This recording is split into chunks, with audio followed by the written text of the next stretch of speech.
Bismillahirrahmanirrahim. Assalamualaikum warahmatullahi wabarakatuh. Alhamdulillah, asyhadu an la ilaha illallah wahdahu la syarika lahu ta'ziman li sya'nih wa asyhadu anna Muhammadan abduhu wa rasuluhu da'ila ridwani. Allahumma shalli alaihi wa ala alihi wa ashabihi wa ikhwani. Hadirin dan hadirat yang dirahmati oleh Allah Subhanahu wa taala. Alhamdulillah, puji dan syukur kita panjatkan kepada Allah atas segala limpahan karunia yang Allah berikan selalu kepada kita. Salawat dan salam tercurahkan selalu kepada junjungan kita, ya, imam kita, pemberi syafaat kita, Nabi Muhammad sallallahu alaihi wasallam, dan juga kepada keluarganya serta seluruh sahabat beliau tanpa terkecuali. Kita melanjutkan bahasan kita. Sekarang kita akan bahas tentang kelahiran Nabi sallallahu alaihi wasallam. Tapi sebelumnya kita bahas dulu tentang nasab Nabi sallallahu alaihi wasallam. Nasab Nabi adalah Muhammad bin Abdullah bin Abdul Muttalib bin Hashim bin Abdi Manaf bin Qusay bin Kilab bin Murrah bin Ka'ab bin Lu'ay bin Ghalib bin Fihr bin Malik bin Nadhr bin Kinana bin Khuzaimah bin Mudrika bin Ilyas bin Mudhar bin Nizar bin Ma'ad bin Adnan. Jadi inilah nasab yang disepakati oleh para ulama dan tersebutkan dalam Sahih Al-Bukhari, yaitu dari Muhammad bin Abdullah sampai kakek beliau yang bernama Adnan. Dan Adnan ini kembali kepada Nabi Ismail alaihissalam. Ya, hanya saja para ulama khilaf antara Adnan sampai Ismail berapa kakek, antara Adnan sampai Ismail. Ada yang berpendapat bahwasanya Adnan sampai Ismail, ya, kakeknya berjumlah 40, ya. Dan ada yang mengatakan antara Adnan sampai Ismail jumlah kakeknya cuma sekitar 7, 9 atau 10, sekitar 10 saja, tidak sampai 40.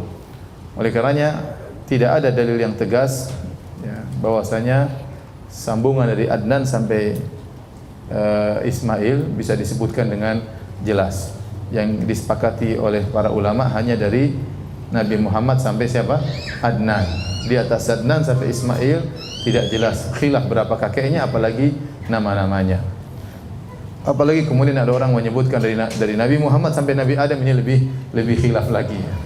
Ya, sedangkan dari Adnan sampai Ismail saja tidak jelas, apalagi sampai Nabi Adam alaihi salam. Yang jelas Rasulullah SAW pernah bersabda tentang kemuliaan nasabnya. Beliau berkata, Inna Allah subhanahu istofa kinanatan min waladi Ismail. Sungguhnya Allah memilih dari sekian banyak anak Ismail alaihissalam, Allah memilih Kinanah. Wastofa Quraisyan min Kinanah. Kemudian dari anak-anaknya Kinanah, maka Allah memilih Quraisy. Wastofa Bani Hashim min Quraisy. Dan dari keturunan Quraisy juga banyak, tapi Allah memilih Bani Hashim. Wastofani min Bani Hashim. Dan Allah memilihku dari Bani Hashim, ya. Ini menunjukkan akan kemuliaan nasab Nabi sallallahu alaihi wasallam. Jadi antara orang yang mulia di antara kakek-kakek Nabi, ya, adalah Abdul Muttalib. Abdul Muttalib. Ya, Abdul Muttalib ini, ya, selain dia adalah kedudukannya sebagai pemimpin kota Mekah, ya, terlebih lagi sebagaimana kita sampaikan pada pertemuan lalu, ya, dialah yang menghadap Abrahah dan meminta 200 ekor ontanya. Di antara kemuliaan dialah juga yang menemukan sumur Zam-Zam yang telah hilang, ya, telah terbenam sekian lama. Sebagaimana pernah kita jelaskan pada pertemuan-pertemuan yang terdahulu, bahwasanya yang menemukan air Zam-Zam siapa? Hajar, ya. Sehingga setelah Hajar meninggal dunia, maka air Zam-Zam dijaga oleh putranya siapa?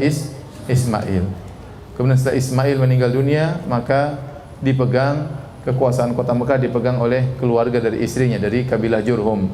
Kemudian terjadi banyak kemaksiatan, mulailah tatkala timbul banyak kemaksiatan, mulailah air Zam-Zam surut. Kemudian surut, Allah cabut kenikmatan sedikit demi sedikit tanpa mereka sadari, sampai akhirnya hilanglah air Zam-Zam. Bukan cuma hilang airnya, bahkan hilang bekasnya. Tertutup dengan tanah, tertutup, akhirnya hilanglah bekas dari air Zam-Zam tersebut. Dan baru dibongkar kembali atau muncul kembali di zaman Abdul Muttalib, kakek Nabi sallallahu alaihi wasallam.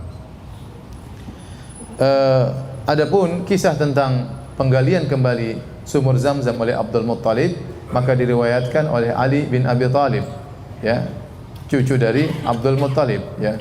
Ali bin Abi Thalib sebagaimana yang disebutkan oleh Muhammad bin Ishaq, dengan sanad yang hasan bahwasanya Ali bin Abi Thalib bercerita tentang apa yang dialami oleh kakeknya.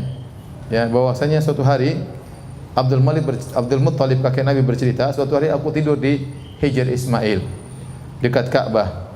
Kemudian ada yang mengatakan atau disebut dengan Hijr, ya, dengan Hijr. Aku tidur di Hijr. Kemudian ada yang mengatakan kepadaku, ihfir Taibah, galilah Taibah. Aku bertanya, apa itu Taibah? Kemudian suara tersebut pergi. Dia lihat dalam mimpinya. Kemudian keesokan harinya dia pun tidur lagi di tempat yang sama. Kemudian datang suara tersebut kembali mengatakan, ihfir Barrah, galilah Barrah. Maka aku berkata, apa itu Barrah? Suara itu pun pergi tanpa ada penjelasan. Besoknya aku tidur lagi di tempat yang sama. Lalu datang suara itu lagi dan berkata, ihfir al-Madnunah, galilah Madnunah. Aku berkata, apa itu al-Madnunah? Lalu ia pun pergi. Kemudian keesokan harinya aku tidur lagi di situ. Tiba-tiba ada suara mengatakan, ihfir Zamzam, galilah Zamzam. Maka aku bertanya, apa itu Zamzam? Ternyata suara itu menjelaskan, Zamzam adalah air yang tidak akan surut. Ya, dengan air tersebut kau akan beri minum kepada para jamaah haji. Kemudian disebutkan posisinya di tempat sarang semut, disebutkan ya posisi sumur Zamzam tersebut. Sebagaimana pernah kita sebutkan Zamzam, sebagian ulama mengatakan dinamakan Zamzam. Zamzam artinya ditahan, karena waktu air Zamzam pertama kali keluar, Hajar ibunya Ismail, istri Nabi Ibrahim alaihissalam, membendung Zamzam agar tidak meluber. Dia tidak tahu air ini banyak atau tidak, dia khawatir kalau meluber akhirnya air tersebut hilang. Maka dia pun membendung Zamzam, maka disebut dengan Zamzam. Azam itu artinya ditahan. Tapi akhirnya setelah keempat kali bermimpi dan dijelaskan sifat-sifat lokasi sumur Zamzam, maka ya disebutkan di antara ciri-cirinya ada sarang semut, di antara ciri-cirinya ada burung gagak matuk-matuk di situ, ya. Kemudian dijelaskan di mana posisinya. Akhirnya Abdul Muttalib kemudian besoknya berangkat bawa cangkul ingin menggali sumur Zamzam. Waktu itu Abdul Muttalib baru punya anak satu, namanya Al Harith. Ya, mulailah Abdul Muttalib ditemani anaknya cuma satu orang laki-laki menemani dia untuk menggali. Dia menggali. Tatkala mulai tampak tanda-tanda adanya sumur, maka akhirnya orang-orang Quraisy mulai berkumpul. Akhirnya Abdul Muttalib gali, akhirnya keluarlah air Zamzam. Dia yang menemukan air Zamzam. Maka orang-orang Quraisy akhirnya protes. Mereka berkata, wahai Abdul Muttalib, kami juga berhak punya air Zamzam tersebut. Karena kita semua keturunan siapa? Ismail. Quraisy keturunan Ismail atau bukan? Bukan. Abu Jahal keturunan Ismail atau bukan? Abu Lahab keturunan siapa? Ismail. Semuanya keturunan Nabi Ismail alaihissalam. Semua Quraisy keturunan Nabi Ismail. Maka mereka mengatakan, wahai Abdul Muttalib, kita semua keturunan Nabi Ismail, kita semua berhak memiliki air Zamzam tersebut. Kata Abdul Muttalib, tidak. Ini air Zamzam adalah dikhususkan untukku. Ini milikku, aku yang gali, aku yang temukan, ya. Aku yang bermimpi, ya. Berarti ini khusus buatku. Mereka berkata tidak bisa. Ya. Dan waktu itu Abdul Muttalib tidak bisa melawan, karena dia punya anak laki-laki cuma satu. Seandainya dia punya laki-laki banyak, mungkin dia akan melakukan perlawanan. Namun dia punya laki cuma satu, sementara orang Quraisy banyak. Akhirnya kata mereka, kita ngadukan, ya, kita berhakim kepada seseorang. Kata Abdul Muttalib, terserah kalian berhakim kepada siapa, ayo kita pergi. Akhirnya kata mereka, ada seorang perempuan dukun, tempatnya di negeri Syam, kita pergi ke sana. Jadi mereka mau berhukum sama siapa? Dukun perempuan, ya, nenek sihir. Akhirnya berangkatlah mereka. Abdul Muttalib dengan saudara-saudaranya, orang-orang Quraisy ramai dengan pasukannya. Berangkatlah mereka, berjalan dari Mekah menuju negeri Syam, itu jauh, ya. Dari Mekah Madinah saja 500 km. Kemudian dari Madinah ke negeri Syam mungkin 800-900 km, jauh. Madinah sampai Tabuk itu belum Syam, itu masih sudah 750 km. Jadi mereka akan menempuh jarak kira-kira 1.300-1.400 km untuk cari dukun perempuan itu. Akhirnya berangkatlah mereka, tentu melewati jalan yang terjal, melewati padang pasir dan macam-macamnya. Akhirnya berjalan dua rombongan tersebut. Di tengah perjalanan ternyata persediaan air Abdul Muttalib habis. Rombongan Abdul Muttalib persediaan airnya habis. Akhirnya rombongan Abdul Muttalib minta air dari rombongan Quraisy. Semuanya Quraisy, Abdul Muttalib juga Quraisy. Akhirnya mereka minta pada rombongan satunya tidak mau. Tidak mau. Kalau kau mau kasih Zam-Zam sama kita. Abdul Muthalib juga tidak mau, bertahan. Tidak ada, pokoknya bertahan. Akhirnya tatkala sudah benar-benar kehabisan air, sudah tidak bisa bergerak, akhirnya Abdul Muthalib berhenti. Orang-orang Quraisy juga berhenti melihat apa yang akan dilakukan oleh Abdul Muthalib. Maka Abdul Muthalib berkata kepada sahabat-sahabatnya, daripada kita berjalan sampai akhirnya kita meninggal dunia, sama-sama meninggal dunia, tidak ada yang menguburkan kita, lebih baik kita gali kuburan kita masing-masing. Siapa yang meninggal terlebih dahulu kita kuburkan, agar kita meninggal semua dalam kondisi dikubur. Tinggal yang terakhir nanti urusan belakangan. Akhirnya mulailah mereka berhenti, mulailah mereka gali kuburan. Gali ya. Setelah kuburan sudah digali seluruhnya, tinggal mereka dikubur, tunggu satu orang mati satu demi satu. Ya, tiba-tiba Abdul Muthalib berubah pikiran. Dia mengatakan, wah kalau begini caranya kita cuma pasrah. Ayo kita berusaha, siapa tahu ada air di depan. Begitu Abdul Muthalib akan beranjak pergi, tiba-tiba ada air keluar dari kaki ontanya. Ya. Sehingga ini ada pertolongan datang. Akhirnya Abdul Muthalib pun minum, mengambil air, kemudian diberikan kepada orang-orang Quraisy. Akhirnya orang-orang Quraisy sadar bahwasanya memang Zam-Zam itu milik Abdul Muthalib. Akhirnya mereka tidak jadi pergi ke nenek sihir. Akhirnya mereka pulang dan akhirnya Abdul Muthalib yang berhak memiliki Zam-Zam. Ini kita jelaskan Abdul Muthalib agar kita tahu bahwasanya Rasulullah SAW memiliki nasab yang sangat tinggi. Karena dia bernasab kepada Abdul Muthalib, seorang tokoh yang sangat dihormati oleh orang-orang Quraisy. Dan seluruh nabi-nabi diutus dalam nasab-nasab yang tinggi. Kenapa? Agar orang-orang tidak mencela nasabnya kalau ternyata nasabnya rendah. Ya, karena kalau ternyata ada seorang nabi ternyata dari nasab yang rendah, dia akan dituduh orang ini ternyata dari kalangan rendahan, dia ngaku sebagai nabi supaya dihormati. Khawatirnya akan ada yang mencela dari sisi itu. Karenanya Allah memilih seluruh nabi dengan nasab yang tinggi supaya tidak ada tuduhan bahwasanya orang ini ingin mencari kedudukan. Karena Nabi SAW seandainya dia tidak mengaku sebagai nabi pun, dia pasti sudah mulia. Dia akan mewarisi Zam-Zam, dia akan menjadi orang top karena kakek dia Abdul Muthalib.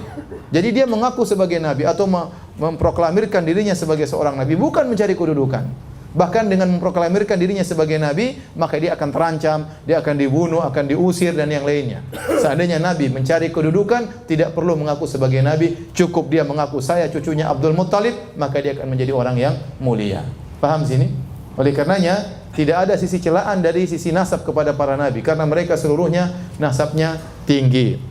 Dan ini yang pernah terjadi dialog antara Heraklius dengan Abu Sufyan. Waktu tahun 6 Hijriah terjadi perjanjian damai antara kaum muslimin dengan kaum musyrikin. Abu Sufyan masih kafir waktu itu.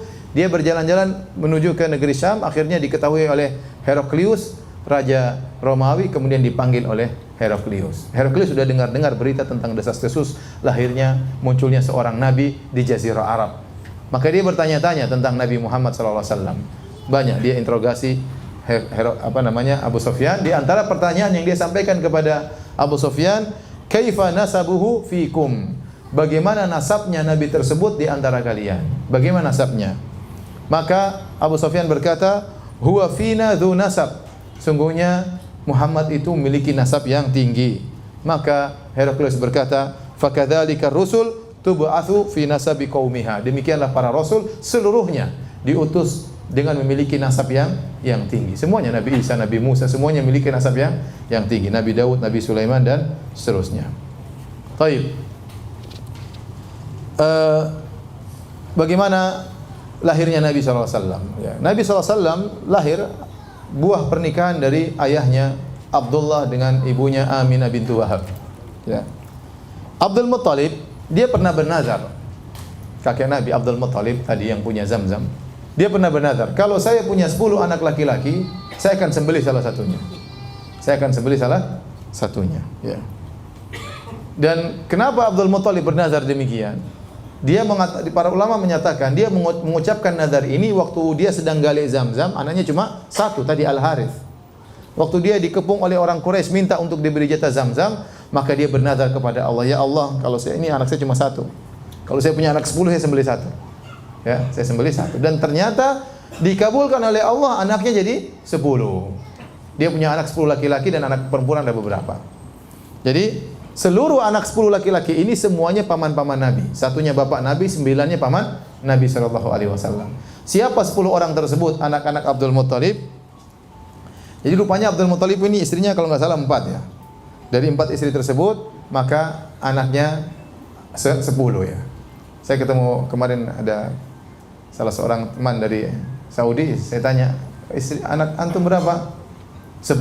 Masya Allah, 10 Masya Allah. Itu laki-lakinya saja. Perempuannya 8 katanya. Nikah kapan? Dulu SMA langsung nikah, Masya Allah. Taib, yang pertama anak tertua namanya Al-Harith ya, dan ibunya adalah Sofiyah bintu Jundub. Yang kedua namanya Az-Zubair. Ya, ibunya adalah Fatimah binti Amr Al-Makhzumiyah. Yang ketiga Abdul Uzza. Abdul Uzza inilah Abu Lahab. Abdul Uzza Abu Lahab, ibunya adalah Aminah binti Hajar. Kemudian yang keempat Al-Muqawwam, ibunya adalah Halah. Yang kelima adalah Dirar, ibunya Natlah. Yang keenam Abu Talib, ibunya adalah Fatimah bintu Amr Al-Makhzumiyah. Yang ketujuh Hajal, ibunya adalah Halah bintu Wuhaib. Yang kedelapan Abdullah. Jadi 8 ini ayahnya Nabi, nomor keberapa? Nomor ke-8. Abdullah ayahnya Nabi dan ibunya adalah Fatimah bintu Amr Al-Makhzumiyah. Kemudian yang ke-9 Hamzah, ibunya adalah Halah bintu Wuhaib. Yang ke-10 adalah Al-Abbas dan ibunya adalah Natlah. Al-Abbas bin Abdul Muttalib.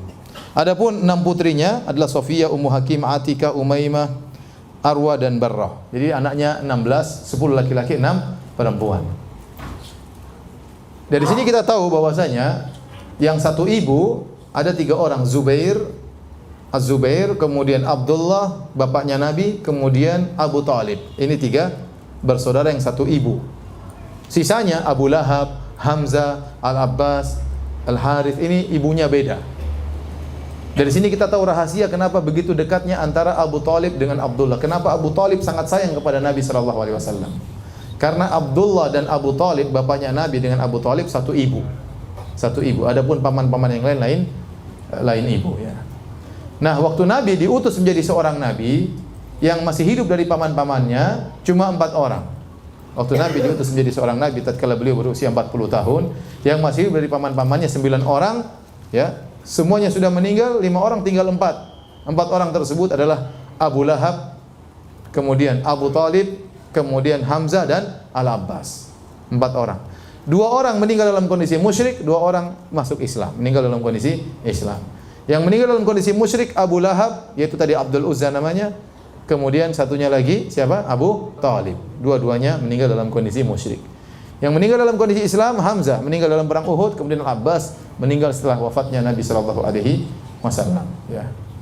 Inilah paman-paman Nabi sallallahu alaihi wasallam. Taib, akhirnya Abdul Muttalib melaksanakan nazarnya. Dia pun akhirnya ingin menyembelih putranya Abdullah, bapaknya Nabi sallallahu alaihi wasallam. Dan dia sangat sayang kepada Abdullah. Mulailah kemudian ya ada yang kasih ide, wahai Abdul Muttalib, jangan kau sembelih anakmu ya. Pilih antara anakmu atau 10 ekor onta. Kemudian buatlah undian. Ya. Akhirnya kemudian ya Abdul Muttalib membuat undian. Dia mengatakan, ya Allah, Allahumma anakku atau 10 ekor onta. Dia buang, ternyata yang jatuh anaknya. Waduh. Harus disembelih anaknya. Enggak, tambah lagi 10 ekor onta. 10 ekor onta kedua. Ya Allah, anakku atau 10 ekor onta. Ternyata keluar lagi Abdul yang harus disembelih. Dia ulangi lagi. Yang ketiga keluar lagi Abdullah. Yang keempat keluar lagi Abdullah. Yang kelima keluar lagi Abdullah. Sampai ke-9 keluar lagi apa? Abdullah. Dia masih lanjut. Yang ke-10 baru kemudian 100 ekor, 10 ekor onta. Akhirnya dia tidak menjadi menyembelih putranya Abdullah, dia sembelih 100 ekor onta. Ya. Paham? Inilah asal muasal kata para ulama munculnya diyah. Ya, barang siapa yang membunuh seorang tanpa sengaja maka dia harus bayar diyah. Diyah tersebut adalah senilai 100 ekor onta. Dan ini terus masih berlaku di Arab Saudi sampai sekarang. Kalau terjadi pembunuhan tanpa sengaja, misalnya kecelakaan atau apa, maka diyahnya adalah 100 ekor onta. Allah menjaga Abdullah karena Abdullah adalah ayah dari Nabi sallallahu alaihi wasallam. Adapun ibunda Nabi sallallahu alaihi wasallam adalah Aminah bintu Wahab bin Abdi Manaf bin Zuhrah bin Kilab. Antara Abdullah dan Aminah ketemu dengan di Kilab, di kakeknya yang bernama Kilab. Kemudian menikahlah Abdullah dengan Aminah. Ya. Kemudian akhirnya lahirlah Nabi sallallahu alaihi wasallam. Adapun cerita-cerita tentang bagaimana proses pernikahannya maka tidak ada dalil yang jelas, tidak ada dalil yang sahih, ya. Cuma ada sebagian riwayat-riwayat dhaif yang menyebutkan tentang Abdullah. Ada yang mengatakan Abdullah punya istri yang lain selain Aminah. Ada yang mengatakan Abdullah melakukan nikah istibdha, yaitu seperti kita pernah jelaskan, ada seorang laki ingin mendapat bibit unggul maka dia suruh istrinya bersih kemudian suruh digauli oleh Abdullah. Ya, dan ini semua riwayat yang lemah. Ada yang mengatakan ada seorang wanita minta digauli oleh Abdullah, bapaknya Nabi. Kenapa? Dia melihat cahaya di bapaknya Nabi sallallahu alaihi wasallam. Namun sebelum wanita digauli, Abdullah menggauli dulu Aminah, ibunya Nabi sallallahu alaihi wasallam. Setelah dia menggauli Aminah, dia balik, wanita itu balik, ternyata cahaya sudah hilang dari wajah Abdullah. Maka dia bilang, saya tidak mau. Cahaya yang saya cari tersebut sudah hilang. Sudah hilang kemana? Sudah hilang ke Aminah. Tapi ini semua riwayatnya lemah. Semuanya riwayatnya lemah. Ya, sebagian riwayat-riwayat ingin mengisyaratkan bahwasanya Nabi adalah cahaya. Dan riwayat-riwayat tersebut semuanya lemah. Ya. Bahkan ada riwayat yang palsu, hadis palsu yang diyakini oleh sebagian orang-orang sufi, ya, bahwasanya Rasulullah pernah ditanya, ya Rasulullah, bagaimana tentang penciptaan alam semesta? Kata Nabi, yang pertama Allah ciptakanlah nuru nabiyyika, yaitu cahaya nabimu yang pertama diciptakan. Waktu itu belum ada arsy, belum ada qalam, belum ada lauhil mahfuz, belum ada langit, belum ada bumi, belum ada manusia, belum ada jin. Yang pertama Allah ciptakan adalah cahaya Muhammad, berasal dari cahaya Allah Subhanahu wa taala. Ini hadis palsu. Hadis apa? Palsu. Nabi Muhammad SAW adalah keturunan Nabi Adam alaihissalam dan dia bukan diciptakan dari cahaya. Yang diciptakan dari cahaya adalah malaikat.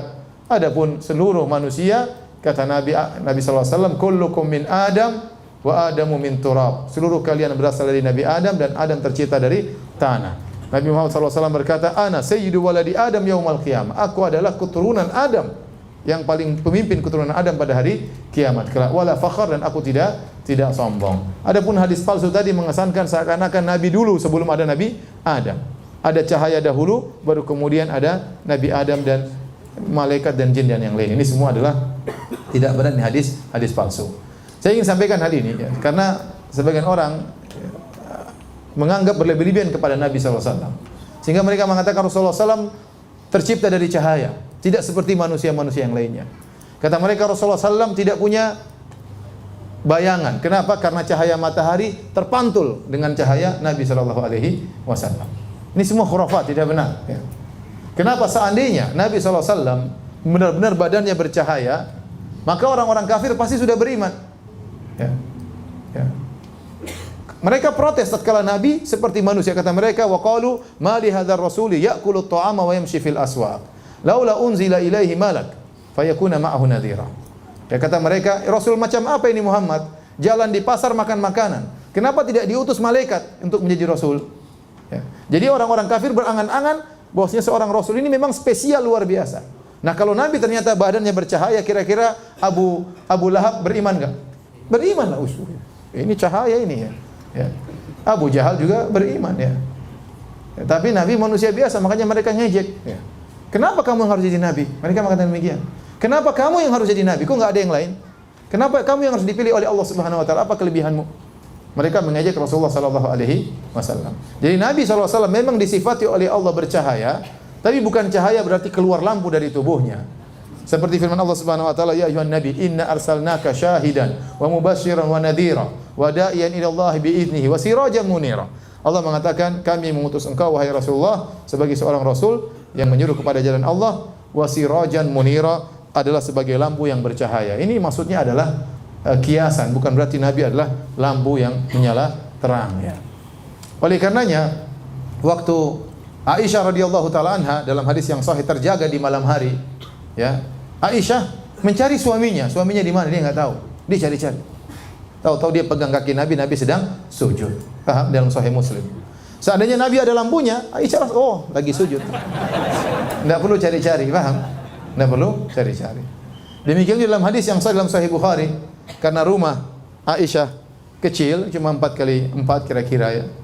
Kemudian tidak ada space untuk salat, akhirnya Nabi salat dan Aisyah tidur di depannya persis, dengan menjulurkan kedua kakinya. Kalau Nabi mau sujud, Nabi sentuh kakinya supaya kakinya dilipat. Jadi Aisyah nunggu disentuh oleh Nabi, baru kemudian Aisyah melipat kaki. Ya, karena space rumah yang sangat sempit. Aisyah berkata, wa kanatil buyutu laisa fiha masabih. Kenapa saya tunggu disentuh oleh Nabi? Kata Aisyah, karena rumah-rumah waktu itu tidak ada lampunya di malam hari, sehingga saya perlu disentuh dulu. Kalau seandainya Nabi bercahaya, Aisyah sudah tahu Nabi mau sujud, tidak perlu tunggu sentuhan. Paham? Demikian juga mengatakan bahwasanya cahaya matahari kemudian mantul gara-gara kalah dengan cahaya Nabi, ini berlebihan. Dalam haji wada, Rasulullah SAW tatkala melempar jamarat, datang sebagian sahabat menaungan baju di atas kepala Nabi SAW. Kenapa? Karena agar Nabi tidak kepanasan. Ya, jadi kita katakan Nabi bercahaya, ilmunya bercahaya, wajahnya bercahaya, tapi bukan seperti lampu yang disangkakan oleh sebagian orang-orang berlebihan tentang Nur Muhammad. Berlebihan tentang Nur Muhammad, dan hadis tentang Nur Muhammad itu hadis palsu. Tidak boleh diyakini, karena akidah tidak boleh dibangun di atas hadis palsu. Taib. Hadirin dan hadirat yang dirahmati oleh Allah Subhanahu wa taala, ya. Abdullah kemudian menikah dengan Aminah bintu Wahab, dan akhirnya ibunya Aminah mengandung Nabi sallallahu alaihi wasallam. Disebutkan bahwasanya bapaknya itu Abdullah ketika sedang berdagang ke negeri Syam, beliau mampir ke kota Madinah. Kemudian sakit dan akhirnya meninggal dunia dan dikuburkan di kota Madinah. Ketika itu Nabi masih dalam kondisi janin dalam perut ibunya. Oleh karenanya Nabi dilahirkan dalam kondisi tidak memiliki bapak. Inilah puncak daripada keyatiman. Ada orang yang lahir masih ada bapaknya, masih ada ibunya, dia masih merasakan sentuhan ayahnya, baru kemudian ayahnya meninggal belakangan, atau ibunya kemudian meninggal belakangan. Tetapi Nabi SAW waktu lahir, bapaknya sudah tidak ada. Itu yang Allah sebutkan dalam surat Ad-Duha, alam yajidika yatiman fa'awa. Bukankah Allah mendapati engkau dalam kondisi yatim, lalu Allah menaungimu, wahai Muhammad? Ya, dan inilah puncak keyatiman. Rasulullah SAW lahir dalam kondisi ayahnya tidak ada, kemudian dia dirawat oleh ibunya. Dan banyak orang-orang berhasil dirawat oleh ibunya. Contohnya Nabi Muhammad SAW, ya, contohnya Nabi Musa alaihissalam, disebutkan dalam beberapa surat. Allah hanya sebut tentang ibunya, Allah tidak sebutkan bapaknya di mana. Allah tidak jelaskan sama sekali. Nabi Isa alaihissalam juga yang merawat apa? Ibunya. Ya. Nabi Ismail juga yang merawat siapa? Ibunya. Taib. Bagaimana kelahiran Nabi SAW? Datang riwayat-riwayat yang lemah yang menceritakan tentang keajaiban kelahiran Nabi SAW. Tapi riwayatnya semuanya lemah. Di antaranya disebutkan Nabi waktu dilahirkan dalam kondisi tangannya langsung lahir, langsung keluar dari perut ibunya dalam kondisi bersandar seperti ini, melihat ke atas. Tapi hadisnya lemah. Demikian juga ada sebagian hadis disebutkan Nabi dilahirkan diletakkan di atas batu, dikasih kain, tahu-tahu batu tersebut pecah. Ini juga hadisnya lemah. Ya. Kemudian disebutkan juga waktu Nabi dilahirkan oleh ibunya pakai jimat-jimat di tangannya. Tahu-tahu jimat-jimat itu semuanya putus. Bagus hadis ini, tapi hadisnya juga apa? Lemah. Kemudian juga dalam riwayat yang lemah juga, ibunya tatkala melahirkan, tiba-tiba dia melihat dalam mimpinya ada yang mengatakan namakan anakmu dengan Muhammad, tapi hadisnya juga lemah. Demikian juga disebut dalam hadis yang lemah, waktu Nabi SAW lahir, maka istana kerajaan Persia bergetar. Ya, bahkan ada yang runtuh dari istana tersebut. Ini juga lemah. Ada yang mengatakan juga waktu Nabi SAW dilahirkan, maka api yang disembah oleh orang-orang Majusi di Persia, apinya mati, tidak pernah mati selama ini. Mati kenapa? Karena lahir seorang Nabi. Ini juga hadisnya bagus, tapi hadisnya apa? Lemah, dhaif, tidak bisa dijadikan dalil. Demikian juga ada dalil yang menyebutkan Rasulullah SAW lahir dalam kondisi sudah tersunat, tapi hadisnya juga apa? Lemah. Hadisnya juga lemah. Ya. Oleh karenanya hadis-hadis yang lemah ini tidak bisa kita jadikan dalil. Ada hadis yang lain disebutkan hadisnya lemah juga, tapi lemahnya tidak terlalu parah. Ya, bahwasanya Nabi disunat oleh kakeknya Abdul Muttalib sebagaimana kebiasaan orang-orang Arab, kalau ada yang lahir maka disunat tatkala masih kecil. Jadi ini hadis-hadis dhaif tentang kelahiran Nabi SAW. Ada hadis yang sahih, Rasulullah SAW pernah bersabda, "Ana da'watu Abi Ibrahim wa bisyarati Isa qaumahu wa ru'ya ummi allati ra'at ka'anna kharaja minha nurun adha'at lahu qusurus Syam." Aku ini adalah pengkabulan dari doa kakekku Ibrahim alaihissalam. Nabi Ibrahim waktu pergi kota Mekah meletakkan Ismail, Nabi Ibrahim berdoa, "Rabbana wa ba'ath fihim rasulan min anfusihim." Ya Allah, utuslah kepada mereka seorang rasul dari kalangan mereka. Dikabulkan lama, setelah itu baru dikabulkan, Allah kabulkan doa Nabi Ibrahim. Ternyata siapa? Nabi Muhammad sallallahu alaihi wasallam. Jadi aku adalah pengkabulan doanya nenek moyangku Ibrahim alaihissalam, kata Nabi. Dan aku adalah kabar gembira yang pernah disampaikan oleh Nabi Isa kepada kaumnya. Mim ba'di ismuhu Ahmad. Ya. Kata Nabi Isa, aku beri kabar gembira kepada kalian wahai kaumku bahwasanya akan ada seorang nabi setelahku namanya Ahmad, yaitu Muhammad sallallahu alaihi wasallam. Dan ini kata Nabi sallallahu alaihi wasallam yang ketiga, aku adalah mimpi ibuku.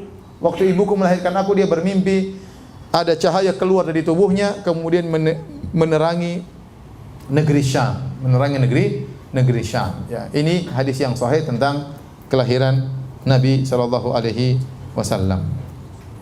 Taib hadirin dan hadirat yang dirahmati oleh Allah Subhanahu wa taala. Tanggal berapa Nabi dilahirkan? Para ulama sepakat bahwasanya Rasulullah SAW dilahirkan pada hari Senin. Berdasarkan hadis yang sahih dalam Sahih Muslim, kata Nabi sallallahu alaihi wasallam, "Dzaka yaumun wulidtu fihi wa yaumun bu'ithu au unzila alayya fihi." Waktu Nabi ditanya, "Wa su'ila an siyami yaumil itsnain." Wahai Rasulullah, kenapa Anda senantiasa puasa pada hari Senin? Kata Nabi, "Dzaka yaumun wulidtu fihi." Sungguhnya hari Senin adalah hari aku dilahirkan. Wa yaumun bu'itsu au uhiya ilayya, dan hari di mana aku diangkat menjadi seorang rasul, yaitu pada hari Senin. Maka Nabi mensyukuri hari tersebut dengan berpuasa. Hari Senin istimewa. Ada sebab ketiga kenapa Rasulullah SAW puasa hari Senin. Waktu ditanya Rasulullah SAW kenapa puasa Senin dan Kamis, kata beliau, "Dzanika yaumani tu'radu fihimal a'malu ala rabbil alamin wa uhibbu an yu'rada amali wa ana shaim." Dua hari itu, Senin dan Kamis, adalah hari amalan hamba dilaporkan kepada Allah Subhanahu wa taala. Dan aku ingin pada waktu amalku dilaporkan kepada Allah, aku sedang berpuasa. Dari sini, dari dua hadis ini kita tahu sebab Nabi puasa hari Senin ada tiga. Pertama, karena pada hari Senin ya Rasulullah SAW dilahirkan. Yang kedua, pada hari Senin Rasulullah SAW diangkat menjadi seorang nabi. Yang ketiga, pada hari Senin amalan diangkat. Inilah tiga sebab kenapa Nabi SAW berpuasa pada hari Senin. Namun para ulama telah sepakat Rasulullah SAW lahir pada hari Senin. Nah, mereka khilaf, pada bulan apa Nabi lahir? Bulannya mereka khilaf, kemudian tanggalnya pun mereka khilaf. Ini disebutkan oleh Ibnu Katsir dalam Al-Bidayah wan Nihayah dan juga ulama yang lain. Sebagian ulama berpendapat bahwasanya Rasulullah SAW lahir pada bulan Ramadan. Lahir pada bulan Ramadan. Kenapa? Mereka menggunakan logika. Kata mereka, Nabi diutus menjadi seorang nabi, diangkat menjadi seorang rasul, persis umurnya 40 tahun.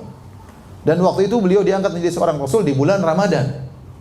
Kalau begitu, kalau kita tarik mundur, berarti Rasulullah SAW lahirnya juga bulan Ramadan. Faham logikanya? Saya ulangi, pendapat pertama mengatakan Rasulullah SAW lahir bulan Ramadan. Kenapa? Karena Rasulullah SAW lahir persis diangkat menjadi seorang rasul pada bulan Ramadan, di Lailatul Qadar. Maka kalau kita tarik mundur, berarti umurnya dia lahir juga bulan Ramadan. Ini pendapat sebagian ulama, namun pendapat ini tidak kuat, menyelisih jumhur ulama. Ya, mayoritas ulama berpendapat bahwasanya Nabi SAW lahir pada bulan Rabiul Awal. Ya, Rabiul Awal ini pendapat mayoritas ulama. Taib. Yang berpendapat bahwasanya Nabi lahir pada bulan Rabiul Awal juga khilaf tentang tanggal berapakah lahir Nabi sallallahu alaihi wasallam. Dan ini disebutkan khilafnya oleh banyak ulama. Contohnya disebutkan oleh Ibnu Hisham, disebutkan oleh An-Nawawi, disebutkan oleh Ibnu Katsir. Semuanya ulama Syafi'iyah ini. Disebutkan oleh Az-Zahabi. Az-Zahabi, Ibnu Katsir dan Nawawi menyebutkan tentang khilaf ini. Jadi tidak ada kesepakatan bahwasanya Nabi meninggal atau lahir pada tanggal 12 Rabiul Awal. Taib. Ada beberapa pendapat. Ada yang mengatakan Rasulullah SAW lahir tanggal 12 Rabiul Awal. Ada yang mengatakan Rasulullah SAW lahir pada tanggal 8 Rabiul Awal. Dan ini pendapat seorang tabi'in bernama Muhammad bin Jubair bin Mut'im, datang dengan sanad yang sahih. Dia mengatakan Rasulullah SAW lahir pada tanggal 8 Rabiul Awal. Pendapat yang ketiga mengatakan Nabi lahir pada tanggal 10 Rabiul Awal. Pendapat yang keempat mengatakan Rasulullah SAW lahir pada tanggal 2 Rabiul Awal. Ada yang mengatakan kelima, Rasulullah SAW lahir pada tanggal 17 Rabiul Awal. Jadi ada khilaf di kalangan para ulama tentang tanggal lahirnya. Ya. Kenapa ada khilaf? Karena memang mereka tidak begitu perhatian tentang tanggal lahir tersebut, karena tidak ada ibadah tertentu yang dibangun di balik tanggal tersebut. Tidak ada ibadah yang dibangun di balik tanggal tersebut.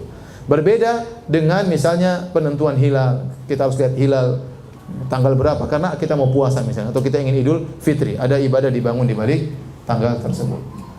Taib. Hadirin yang dirahmati oleh Allah Subhanahu wa taala, dari sini yang bisa kita pastikan Nabi sallallahu alaihi wasallam lahir pada hari Senin. Ya. Ini yang bisa kita pastikan. Nah, bagaimana? Bolehkah kita bergembira dengan lahirnya Nabi? Boleh. Nabi mengagungkan hari lahirnya.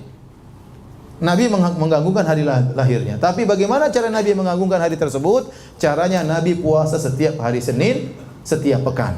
Nah, kalau Anda ingin merayakan atau bergembira dengan hari lahirnya Nabi sallallahu alaihi wasallam, ikuti cara Nabi sallallahu alaihi wasallam. Caranya bagaimana? Puasa setiap hari Senin, setiap pekan. Itu cara yang benar dalam bergembira dengan lahirnya Nabi sallallahu alaihi wasallam, bersyukur dengan lahirnya Nabi sallallahu alaihi wasallam. Ya. Baik, kita lanjutkan. Setelah Nabi sallallahu alaihi wasallam dilahirkan, ya, beliau disusui oleh ibunya, ya, sekitar, ya, ada yang mengatakan 3 hari, ada yang mengatakan 7 hari, ada yang mengatakan 9 hari. Setelah disusui oleh ibunya, kebiasaan orang-orang Arab dahulu disusui juga oleh orang yang lain. Abu Lahab, paman Nabi, Abdul Uzza, dipanggil dengan Abu Lahab, nama aslinya Abdul Uzza. Ya. Makanya para ulama mengatakan Allah tidak menyebutkan nama aslinya dalam Al-Quran. Kenapa? Karena namanya jelek, Abdul Uzza, hamba dari berhala apa? Uzza. Maka Allah sebutkan gelarnya, kunyahnya Abu Lahab. Sebenarnya namanya siapa? Abdul Uzza. Tabbat yada Abi Lahab. Harusnya tabbat yada Abdul Uzza. Tapi kalau Abdul Uzza diabadikan, ini jelek dalam Al-Quran. Kok ada nama hamba berhala dalam Al-Quran? Maka Allah sebutkan nama kunyahnya. Ya. Taib. Waktu Nabi sallallahu alaihi wasallam ponakannya lahir, dia gembira. Maka dia ambil Nabi sallallahu alaihi wasallam, kemudian dia bawa ke budaknya bernama Thuwaibah. Maka Thuwaibah pun menyusui Nabi sallallahu alaihi wasallam. Ternyata, ya, Thuwaibah ini menyusui beberapa orang sebelum Nabi sallallahu alaihi wasallam. Di antaranya paman Nabi yang lahir sebelum Nabi, namanya Hamzah bin Abdul Muttalib. Waktu Hamzah lahir juga, saudaranya Abu Lahab juga menyusukan adiknya ini Hamzah kepada budaknya Thuwaibah. Kemudian juga, ya, Thuwaibah juga pernah menyusui Abu Salamah Al-Makhzumi. Ya, jadi 3 orang disusui semuanya oleh Thuwaibah. Hamzah, Abu Salamah, dan siapa? Muhammad sallallahu alaihi wasallam. Jadilah 3 orang ini adalah 3 saudara sepersusuan. 3 saudara sepersusuan, ya. Jadilah mereka ada kekerabatan dari sisi sepersusuan. Jadilah timbul kemahroman, ya. Oleh karena dalam hadis Ibnu Abbas berkata, "Qila lin Nabi sallallahu alaihi wasallam, ala tatazawwaju ibnata Hamzah?" Wahai Rasulullah, apakah kau tidak menikah dengan putrinya Hamzah? Sepupunya, putrinya Hamzah. Kata Rasulullah SAW, "Innaha ibnatu akhi minar radha'ah." Enggak bisa. Putrinya Hamzah itu adalah putri saudara sepusuanku. Aku dan dia sesusuan, maka anaknya adalah ponakan sesusuan. Ya. Jadi enggak bisa seperti ponakan satu susuan. Ya. Sehingga Nabi tidak bisa menikah dengan putrinya Hamzah. Demikian juga Nabi pernah didengar kata Ummu Habibah, "Fa inna nuhaddatsu annaka turidu an tankiha bil ibnata Abi Salamah." Kami dengar wahai Rasulullah, Anda ingin menikah dengan putrinya Abu Salamah. Putrinya Abu Salamah. Kata Nabi, bintu Ummi Salamah menikah dengan putrinya Ummu Salamah, kan putri Ummu Salamah kan istrinya Nabi juga. Jadi Ummu Salamah bawa anak bawaan perempuan. Dari hasil pernikahan dia dengan siapa? Abu Salamah. Jadi putrinya namanya bintu Abi Salamah.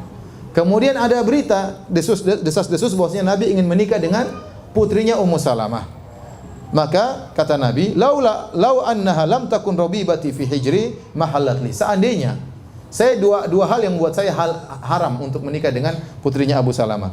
Innaha labnatu akhi minar radha'ah. Pertama, putrinya Abu Salamah ini adalah anak putri dari saudara susuanku. Karena Abu Salamah satu susuan dengan Nabi SAW. Maka tidak boleh, ini seperti keponakanku, keponakan susuan. Yang kedua, dia ini adalah anak bawaan istriku yang di bawah peliharaanku, maka itu juga tidak boleh dinikahi. Jadi 2 hal yang buat saya haram menikah dengan putrinya Ummu Salamah, ya. Para hadirin hadirat yang dirahmati Allah Subhanahu wa taala, setelah Nabi SAW, ya, disusui oleh Thuwaibah, kemudian Rasulullah SAW disusui pula oleh wanita yang ketiga ya dari kampung Bani Sa'ad yaitu Halimah As-Sa'diyah. Ya, insyaallah kita sampaikan kisahnya pada pertemuan berikutnya insyaallah. Tapi ini juga dalil bahwasanya susuan ya menjadikan kemahraman sebagaimana sabda Nabi sallallahu alaihi wasallam, yahrumu minar radha'ah ma yahrumu minan nasab. Susuan menjadikan pemahraman sebagaimana nasab. Jadi kalau ada seorang anak disusui oleh seorang ibu 5 kali susuan sampai dia kenyang, maka jadilah mahram. Misalnya, saya punya anak perempuan atau saya punya anak perempuan, saya bawa kepada seorang wanita. Wanita tersebut menyusui anak saya, ya. Satu majelis jam 10 pagi, anak saya sudah kenyang berhenti. Kemudian siang saya bawa lagi. Dia ngedot lagi ya. Ngedot nyusuin sampai kenyang, berarti sudah 2 kali susuan.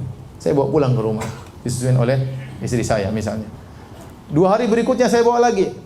Pagi-pagi jam 8 disusuin. Siang-siang jam 2 disusuin. Malam disusuin, berarti sudah 3. 3 tambah 2 berarti berapa? 5. Berarti sudah jadi sah anak susuan. Anak susuan ya. Maka jadilah wanita tersebut ibu susuan dari putri saya. Jadilah wanita tersebut seluruh anak laki-lakinya adalah saudara susuan dengan putri saya. Tidak boleh dinikahi. Karena putri saya adalah ya putri susuan dari ibu ini. Maka seluruh anak laki-lakinya adalah saudara-saudara susuan dari putri saya. Karena terjadi pemahraman, keharaman dengan persusuan sama seperti dengan nasab, ya. Paham atau tidak? Paham. Jadi hati-hati kalau Anda misalnya menyusukan anak Anda kepada seorang wanita, maka dicek, dijelas bahwasanya kasih tahu ini ibu susuanmu. Jangan-jangan kemudian hari dia jatuh cinta sama anak dari ibu tersebut, tidak boleh karena itu adalah saudara susuan ya. Taib, demikian kajian kita. Insyaallah habis salat Isya kita tanya jawab. Wabillahi taufiq wal hidayah. Assalamualaikum warahmatullahi wabarakatuh.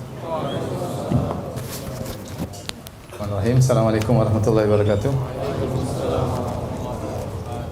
Alhamdulillah, salatu wassalamu ala Rasulillah wa ala alihi wa sahbihi wa mawala. Hadirin dan hadirat yang dirahmati oleh Allah Subhanahu wa taala, kita lanjutkan kajian kita ya. Sesi tanya jawab.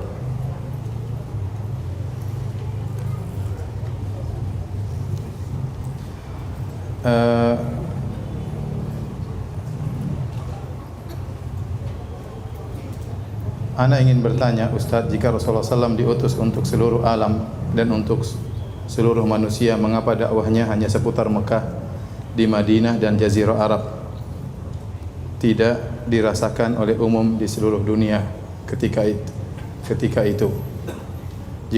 Jika nabi-nabi dulu diutus hanya untuk kaumnya, bagaimana nasib dengan para kaum yang jauh di sana yang tidak mendapat hidayah? Mohon jawabannya, Ustaz. Jawabannya bahwasanya Nabi SAW diutus untuk seluruh alam, tapi dimulai dengan di Mekah ya. Oleh karenanya dakwah Islam tidak terbatas kepada hanya orang Arab. Sejak awal sudah ada orang-orang non-Arab yang masuk Islam. Contohnya Bilal bin Rabah, dia bukan orang Arab, dia dari Habasyah ya. Kemudian juga ada namanya siapa? Salman Al-Farisi. Kemudian Nabi SAW mengirim surat kepada raja-raja di luar Arab. Contohnya Rasulullah SAW mengirim surat kepada Raja Heraklius, menyuruh dia untuk masuk Islam dan meninggalkan kesyirikan, sebagaimana disebut dalam Sahih Al-Bukhari di awal kitab Badi'il Wahyi. Ya. Jadi Allah berfirman, "Wa ma arsalnaka illa rahmatan lil alamin." Tidaklah kami mengutus engkau kecuali rahmat bagi seluruh alam semesta. Jadi Nabi SAW adalah Nabi untuk seluruh umat manusia. Nah, Ustaz, bagaimana dengan orang-orang yang belum dapat hidayah? Bagi orang tidak dapat hidayah, misalnya meninggal belum pernah mengenal Islam sama sekali karena saking jauhnya dari Mekah misalnya, atau misalnya di belantara hutan Afrika atau belantara hutan Papua ya. Maka Allah berfirman ya, "Wa ma kunna mu'adzibina hatta nab'atsa rasula." Kami tidak akan mengadab suatu kaum sampai kami utus rasul, atau yang mewakili rasul itu berupa dai atau ustadz yang sampai ke sana atau tulisan yang sampai ke sana. Nah, kalau kita andai kata ada seorang meninggal dari suku, di salah satu suku di Papua, di Irian Jaya, kemudian meninggal dunia, belum sempat mengenal Islam, bagaimana nasibnya? Apakah masuk neraka? Jawabannya tidak. Dia akan diuji oleh Allah Subhanahu wa taala pada hari kiamat dengan cara Allah Subhanahu wa taala. Sama seperti orang yang dilahirkan dalam kondisi tuli dan bisu, dia tidak bisa mendengar apa-apa. Bagaimana dia mau mendengar Islam? Kita jelaskan nggak bisa, dia nggak bisa dengar, dia nggak bisa berbicara. Ya. Terus bagaimana cara dia memahami apa yang kita sampaikan? Ya, maka orang ini bisa saja dia tidak mengerti Islam.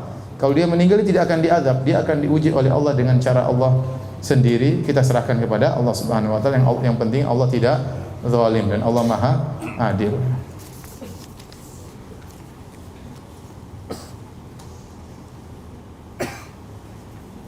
Ustaz, bagaimana dengan riwayat Rasulullah SAW dibawa berdagang oleh pamannya? Ini nanti masih jauh ya. Lahir aja baru lahir, belum diajak berdagang ya. Kalau langsung diajak berdagang repot, masih kecil nanti belakangan.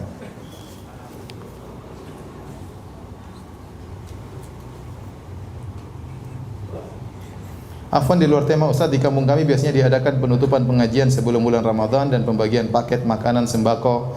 Bolehkah kita ikut membantu menyiapkan, membungkus paket-paket makanan? Boleh, ini membantu ke masyarakat, enggak ada masalah ya. Enggak ada masalah. Ini bukan ibadah tertentu, enggak, ini hanya sekedar kebiasaan masyarakat dan ini tidak dianggap sebagai perayaan tertentu. Ya sekedar menjelang Ramadan kita kasih sembako kepada masyarakat. Ini amal yang baik. Sama, bagaimana riwayat bahwasanya awan menaungi Nabi saat berjalan? Nanti ya, sabar ya, baru lahir, belum apa-apa. Jadi banyak orang tidak sabar ya. Hanya, Ustaz bagaimana Rasulullah menikah dengan Khadijah? Belum. Ustaz bagaimana Rasulullah SAW poligami? Belum, baru lahir. Belum, masih jauh. Tenang saja, santai ya, santai aja.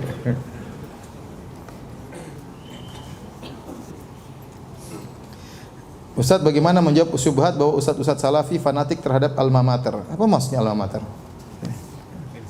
Maksudnya apa? Kita siapa saja boleh jadi ustaz sunnah, siapa saja boleh jadi ustaz salafi. Yang penting dia memenuhi kriteria berdakwah sesuai dengan Al-Quran dan sunnah Nabi SAW. Tidak bikin bid'ah, tidak menyuruh kepada bid'ah, maka kita katakan dia ustaz sunnah. Nah kalau dia menyuruh kepada bid'ah, kita bilang ustaz bid'ah. Jadi siapa saja, tidak harus lulusan Madinah, mau lulusan Kairo, mau lulusan Yaman, mau lulusan mana saja, silakan. Yang lulusan sini, yang tidak keluar negeri juga boleh, siapa saja boleh. Tapi sesuai dengan kriteria ustaz sunnah, tidak dikatakan ustaz sunnah kecuali dia menyuruh kepada sunnah Nabi. Dia ngajarin sunnah Nabi. Nah, kalau dia nggak ngajar sunnah Nabi, dia ngajar ritual-ritual baru yang itu bukan sunnah Nabi, dipastikan Nabi tidak pernah melakukannya, maka tidak bisa kita bilang ustaz apa? Sunnah. Sunnah kan apa? Apa definisi sunnah? Sunnah sesuatu yang dilakukan oleh Nabi, disandarkan kepada Nabi, itu namanya sunnah Nabi Sallallahu Alaihi Wasallam. Yang tidak dikerjakan Nabi bukan namanya sunnah. Anda mau nampakkan apa terserah Anda, tapi itu bukan sunnah Nabi Sallallahu Alaihi Wasallam. Ya.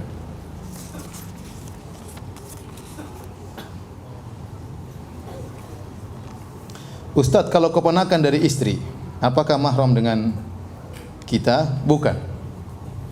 Istri kita punya ponakan perempuan, itu bukan mahram kita.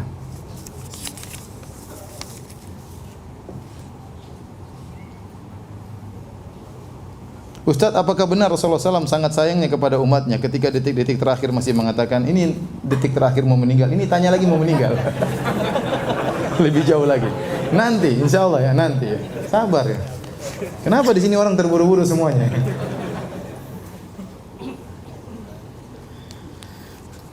Ketika Zam-Zam hilang, bagaimana orang Mekah mendapatkan air? Aduh, saya tidak sempat nanya mereka ya. Tetapi jelas ada sumber air yang lain. Ya, mungkin bukan cuma air Zam-Zam, tapi air Zam-Zam yang sangat istimewa, yang airnya tidak pernah habis ya.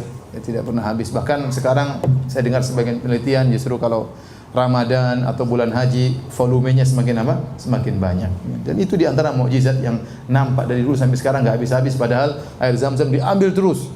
Jadi di Madinah itu ada pembagian gratis. Di Mekah ada pembagian juga gratis. Jadi orang ambil banyak, tidak habis. Kita enggak tahu sumbernya ya apa namanya bagaimana, tapi yang jelas airnya luar biasa. Kemarin ada ini cerita nyata, saya ketemu dengan orangnya langsung, dia kena kanker. Saya ketemu di Pekanbaru. Dia di kemo di Singapura apa di Malaysia ya. Kemudian ada kawan yang kasih bekal dia air Zam-Zam. Intinya setelah dia di kemo, dia minum apa saja tidak bisa kecuali air Zam-Zam. Dia minum air putih muntah, dia minum apa muntah. Maka kecuali air Zam-Zam, dia minum air Zam-Zam tidak mengapa. Ya. Dia kemudian setelah itu setelah dikemo badannya masih kuat. Dokter sampai heran kenapa? Rupanya dia konsumsi apa? Zam-Zam terus. Ya. Dan banyak orang sembuh karena Zam-Zam. Saya pernah ketemu orang, Ustadz saya waktu itu ambeien ya. Saya bingung Ustadz, bagaimana akhirnya saya Zam-Zam bismillah sembuh akhirnya. Ya itu antum saja, yang lain belum tentu. Jadi keyakinan. Jadi Zam-Zam itu perlu dengan keyakinan. Banyak orang tidak begitu yakin akhirnya tidak sembuh-sembuh ya. Makanya kata Nabi sallallahu alaihi wasallam, "Ma'u Zam-Zam lima syuriba lahu." Air Zam-Zam tergantung niat orang meminumnya. Rasulullah mengatakan innahu ta'amu tu'min wa shifa'u suqmin. Sesungguhnya Zam-Zam itu bisa membuat kenyang dan bisa menyembuhkan penyakit, dan banyak orang sembuh dengan Zam-Zam. Saya mohon sangat dibacakan pertanyaan saya. Ya udah saya bacain deh. Saya mengenal sunnah sejak 2005 dan mulai mengamalkan sunnah sejak 2008. Saya mempunyai istri yang cantik dan keluarga besar yang hampir semua mengenal sunnah. Dan saya punya kehidupan harta yang sangat layak. Tahun 2015 awal saya terkena fitnah wanita. Selama 6 bulan saya melakukan perbuatan keji yang hampir saya tidak bisa menghitung berapa jumlahnya. Saya seperti orang mabuk ya dan gila. Semua pemahaman saya tentang agama seperti hilang karena fitnah ini. Jadi berzina maksudnya. Setelah 6 bulan saya tersadar dan menutup semua akses ke fitnah wanita tersebut. Ke fitnah wanita. Sudah hampir 3 tahun berlalu. Rasa sakit saya tidak pernah hilang dari hati saya. Saya menangis setiap hari dan sangat menyesal. Kenapa saya bisa jatuh berdosa tersebut Ustaz? Apakah karena ujub? Mohon nasihat bagi hati saya. Saya merasa amalan tiada arti dan berguna di hadapan Allah. Saya katakan kita menangisi dosa-dosa kita ya, karena sampai tadi berzina berulang-ulang ini dosa bukan sepele. Ya. Dosa bukan sepele. Allah menyebutkan zina adalah dosa yang spesial. Kalau ada dosa-dosa besar, ini dosa yang super besar. Makanya Allah sebut dalam surat Al-Furqan, kata Allah, walladzina la yad'una ma'allahi ilahan akhar wa la yaqtuluna nafsa allati harramallahu illa bil haqq wa la yaznun. Wa may yaf'al dzalika yalqa athama yudha'af lahu al-'adzabu yaumal qiyamati wa yakhlud fihi muhana illa man taba. Dan orang-orang tidak pernah berbuat syirik, dan orang-orang tidak pernah membunuh orang lain, dan orang-orang tidak pernah berzina. Ini 3 dosa yang sangat besar. Syirik, membunuh orang, dan apa? Berzina ya. Syirik berkaitan dengan hak Allah, membunuh orang berkaitan dengan apa? Orang lain, berzina dosa hawa nafsunya ya. Kata Allah, wa may yaf'al dzalika yalqa athama. Barang siapa melakukan 3 dosa ini, maka dia akan mendapatkan dosanya. Yudha'af lahul adzabu yaumal qiyamah. Dia akan dilipat gandakan dosanya, azabnya pada hari kiamat. Wa yakhlud fihi muhana, dan dia akan kekal dalam neraka dengan kondisi terhina. Tapi kata Allah, illa man taba, kecuali orang yang bertaubat ya. Maka ya seorang ya terjerumus dalam kemaksiatan itu sebab karena dosa yang dilakukan sebelumnya. Dosa membawa orang kepada dosa yang lain. Tetapi pintu taubat Allah terbuka. Maka saya sampaikan kepada orang ini ya, benar-benar menutup akses fitnah wanita. Jangan sampai terjebak dengan ya di jebakan yang sama. Seorang lelaki harus cerdas, dia tahu kapan imannya naik, kapan imannya turun. Dia tahu dia lemah dalam sisi ini, dia tahu dia kuat dalam sisi ini. Maka jangan dia coba-coba mengulangi pada perkara yang lemah. Allah sekarang kasih dia kesempatan untuk bertobat. Dia mulai ikut pengajian lagi, alhamdulillah ya. Entar lagi mudah-mudahan bisa ketemu dengan bulan Ramadan. Maka jangan coba-coba untuk mengulangi fitnah tersebut ya. Dan banyak bertobat kepada Allah, dan husnudzan jika orang kembali kepada Allah dengan taubat nasuha ya, dengan taubat yang sesungguhnya, tidak mengulangi lagi, maka Allah akan ampuni dosa tersebut dengan mudah bagi Allah Subhanahu wa taala ya. Dan jangan pernah ceritakan ini kepada orang lain. Apa hukumnya mengambil upah dari ibu yang menyusui bayi orang lain? Boleh, enggak ada masalah. Nanti akan kita jelaskan. Boleh. Jadi kalau ada orang ingin nyusu pada seorang wanita tersebut mengatakan boleh, tapi saya minta upah. Boleh dia, karena ini kerjaan ya. Tetapi tetap saja menjadi anak susuannya. Anak susuannya. Tapi kalau kita pergi ke kandang onta kemudian disusui oleh onta, jadi ibu susuan atau tidak? Kemarin di Madinah teman-teman bercanda, jadi semua pada pergi ke onta yang sama, pada mau jadi ibu susuan semua. Saudara susuan apa? Onta ya, enggak. Jadi boleh dia mengambil upah, jadi dia boleh mengambil upah.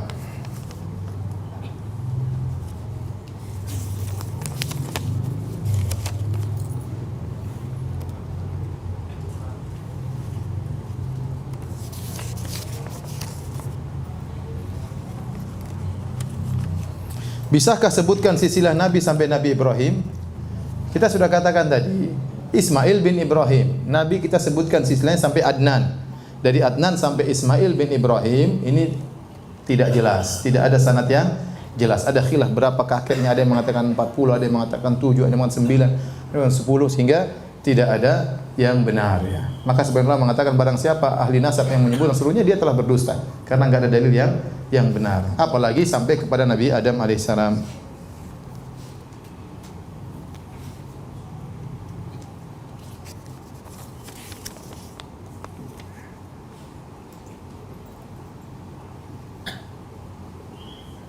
Ustaz, anak akhwat mana yang lebih utama pada saat Ramadan, tarawih di masjid atau mengambil ibu anak yang sakit di rumah?